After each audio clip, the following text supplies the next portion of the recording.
All right, this next story is also in California where they have a speeding issue with video game style driving in California. I don't know if you guys remember that video game Midnight Club back in the day, like back on like PlayStation 2 or something. I think something like that, PlayStation 2.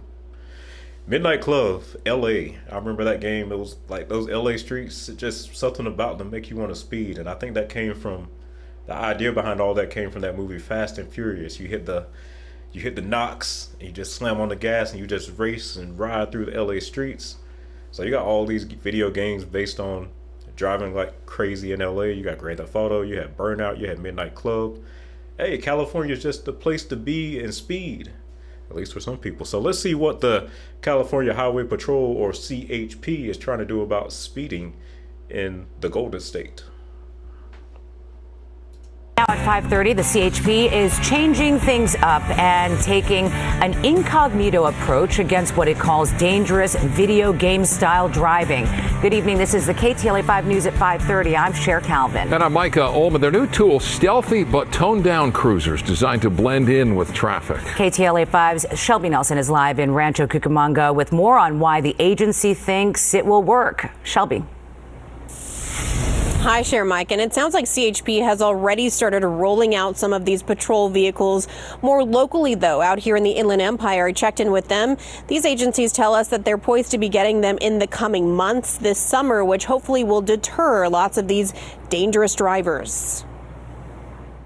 Believe it or not, there are a lot of violators out here driving too fast, making lane changes, driving very aggressive, tailgating. We've all seen them, speeding drivers weaving through traffic, cutting drivers off and endangering people around them.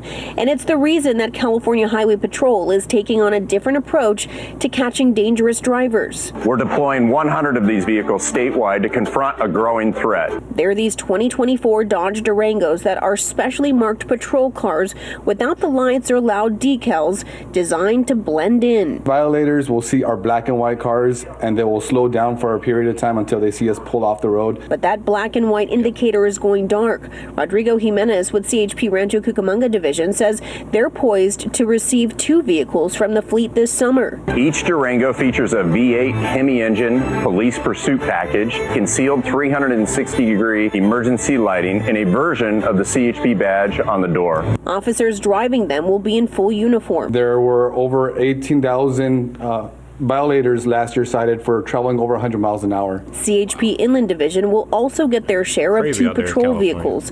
Officials say there are more than 4,000 avoidable traffic deaths annually. But could this new rollout be deterred? California Vehicle Code has specifications on law enforcement patrol car markings, saying in part that the indicia or name on the government entity operating the vehicle shall be displayed in sharp contrast to the background on the front door panels. Its size, shape, and color also has to be legible in daylight hours from 50 feet away.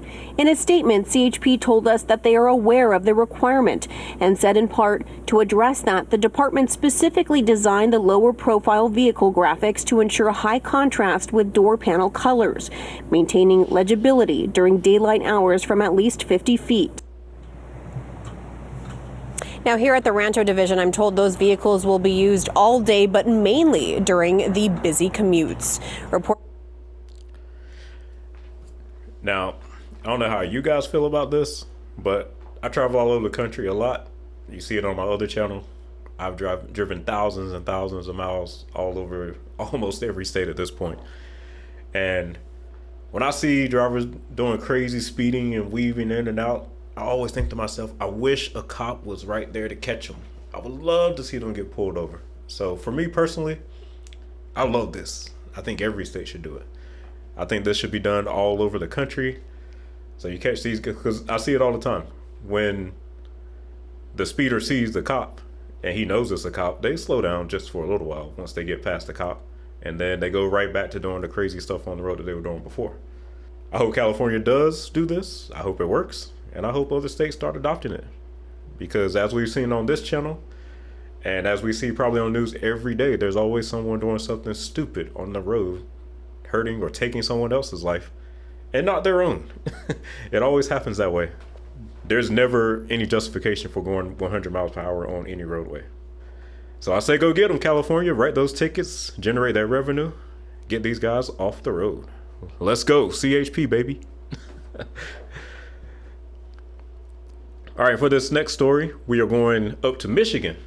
And this is in the Detroit area, which is one of the places that I've talked about several times on the channel as being one of America's largest metro areas that has pretty reasonable light flowing traffic. And Detroit is an area where, for the most part, you won't really see that much traffic except for construction. And then we have Interstate 696, where there's quite a bit of construction. So let me tell you what's going on in Michigan with I-696.